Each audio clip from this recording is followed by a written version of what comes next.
Hello, everyone, and welcome back to Be Uplifted. Is it possible to manifest money overnight?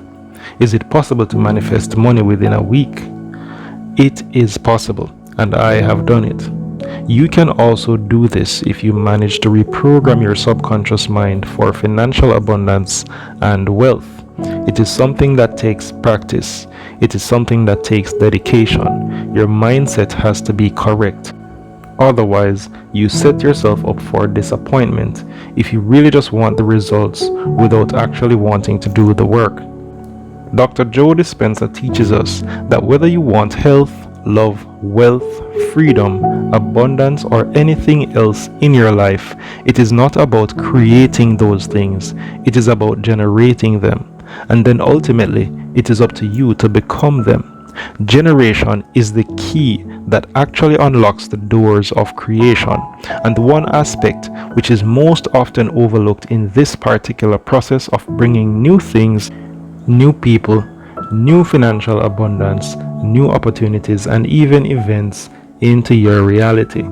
The best part, however, is that it is not something that is guarded by a particular secret. It is nothing more than a simple formula. And you can use this formula by Dr. Joe Dispenza to introduce these things into your life. I have seen some feedback in the comments from persons who keep asking that they have tried this and they have tried that and they're still not manifesting. Here is a very important secret from Dr. Joe Dispenza. If you finish your meditation and you are feeling your abundance and wealth, but when you open your eyes, you are actually deceived by your senses because you cannot see the abundance manifested as yet, then you are living back in lack and separation. And that is when you realize you are believing that it has not yet happened. So if you are in this state, back to feeling lack and separation from your future reality, then you just disconnected from the energy of your future, and then you are back to the same familiar energy of your past. Therefore, you are back to creating the same frequency of your past and the same vibrational match that is known to everything in your life.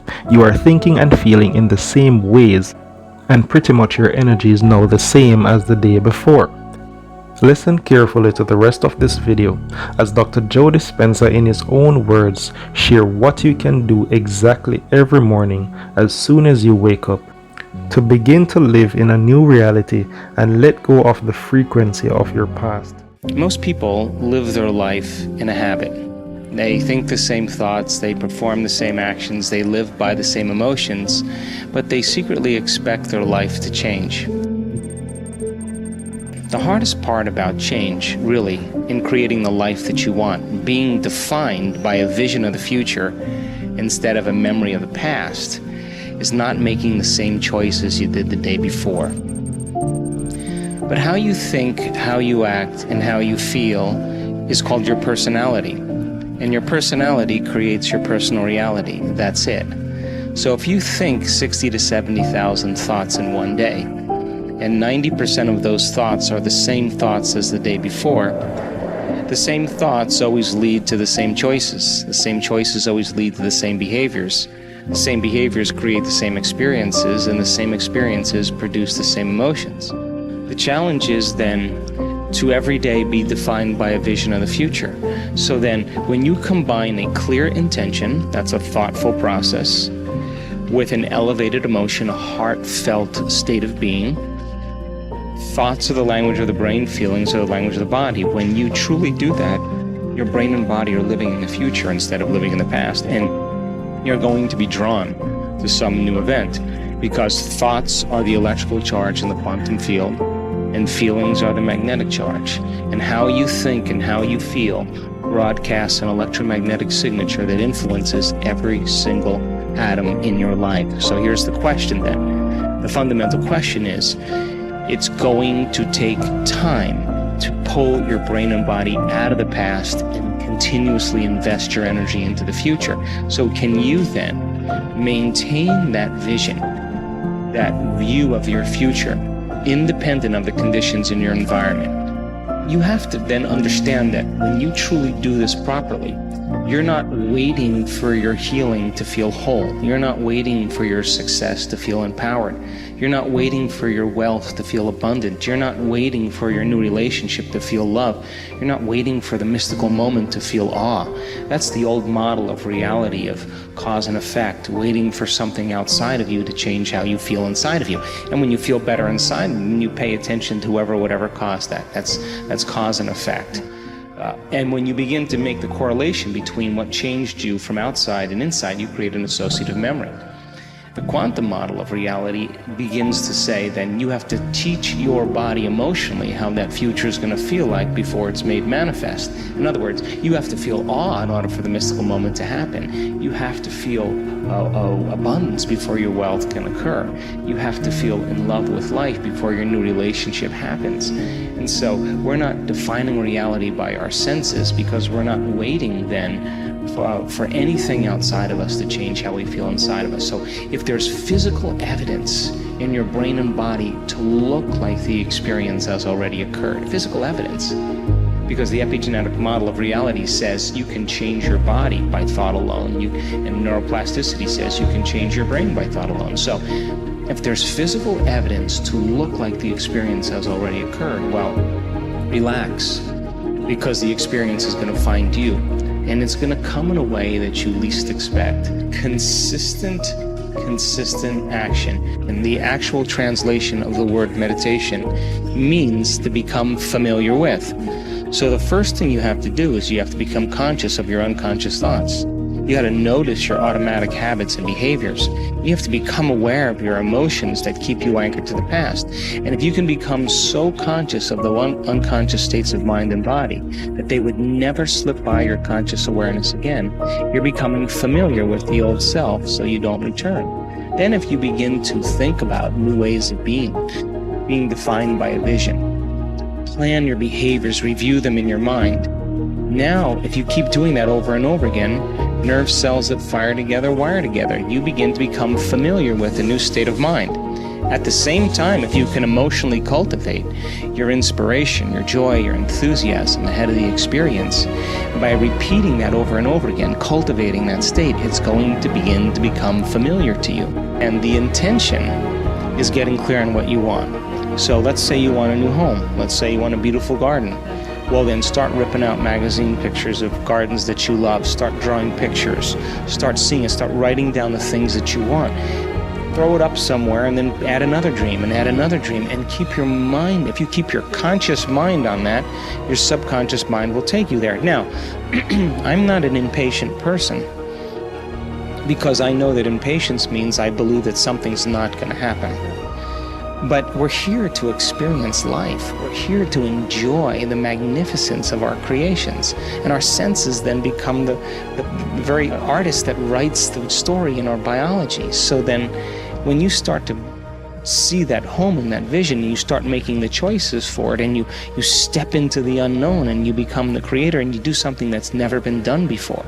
And it brings you joy, and it brings you excitement, and it has meaning behind it. Then your body is always following your mind. So of course it's going to take time, but it's no different than a garden that you tend in your life. You're always going to be pulling weeds out and always going to be pruning branches, and you're always going to be fertilizing and pulling rocks out. But that's the joy of the creation, because you get to eat the fruit of your own creation. So then our senses should be the last to experience what our mind has created. So the intention then represents all the details, but all the details could be summarized in a symbol, a letter, a picture, one picture, and you know that that picture means all of those things because you reviewed all of those things. If you hold the picture, you hold the symbol, you hold the dream house, you hold the dream garden, but you don't say, oh, when this dream garden comes, then I'm going to be happy. You say, the thought I'm having is the experience, and the experience then produces the emotion. And once the emotion begins to occur, now your brain and body are in the future instead of in the past. So then the process of change then requires unlearning and relearning, breaking the habit of the old self, reinventing a new self. pruning synaptic connections, as we say in neuroscience, and sprouting new connections, unmemorizing emotions that are stored in the body. Then here's the key: reconditioning the body to a new mind and to a new emotion. It's literally moving from your past to your future. It's losing your mind and creating a new one. And so then when you begin to understand that in that process, it's going to feel a little bit unfamiliar, uncomfortable. And if you can relax into that, instead of going back to the past, continuously invest in your future, sooner or later, it'll begin to become easier and easier and easier. And all of a sudden, when you least expect it, something amazing is going to happen in your life. And when that event begins to occur, you're going to pay attention to what you did inside of you now to produce the effect outside of you. And that's called human empowerment. And there isn't a person in the world that's excluded from this equation. And the moment you do that, you step into the unknown. Now, you and I have been conditioned and hypnotized into believing that the unknown is some scary place. But when you begin to realize the unknown is the perfect place to create from, that void of unpredictability, that uncertainty, that unfamiliarity is really the quantum place of uncertainty where all manifestations come from. So when you and I become comfortable living in that unknown place, I think then that we begin to manifest the things we want in our lives. So for me personally, I want to execute and be defined by a vision of the future instead of the memories of the past. So most people's brains are organized to reflect everything they know in their life. Their brain is a record of the past. And if you feel the same way every single day, and feelings and emotions are the end product of past experiences, it means, number one, nothing new is happening in your life. And number two, those emotions are keeping you anchored to the past. If thoughts are the language of the brain, and feelings are the language of the body, and how you think and how you feel creates a state of being, most people are literally, biologically, neurologically, chemically, genetically, and even quantum-wise connected to a past. So then the question is, the fundamental question is, can you believe in a future that you can't see or experience with your senses yet, but you've thought about enough times in your mind that your brain is literally changed to look like the experience has already occurred? Now, the latest research in neuroscience and neuroplasticity tells us we can change our brain to look like the event has already occurred. And can we begin to emotionally embrace a future reality that's a potential in the quantum field and begin to emotionally embrace it to such a degree that we fall in love with that future reality, that our body as our unconscious mind begins to believe it's living in that future reality in the present moment, and we're signaling new genes and new ways to change our body to look like the experience has already occurred in preparation for the event. Now, think about this. Making our inner world more real than the outer world. Right, but not only that, you have to then understand that when you truly do this properly, you're not waiting for your healing to feel whole. You're not waiting for your success to feel empowered.